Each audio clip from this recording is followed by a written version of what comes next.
در مورد فتوایی که صادر شد، البته این 100% از نقطه نظر دین مبین اسلام هست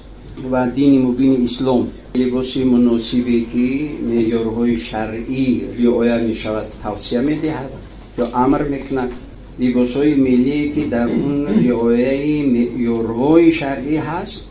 البته با اون لباس ها می توانند هم لباس ملی در بر داشته باشند و هم لباس مذهبی در یک وقت.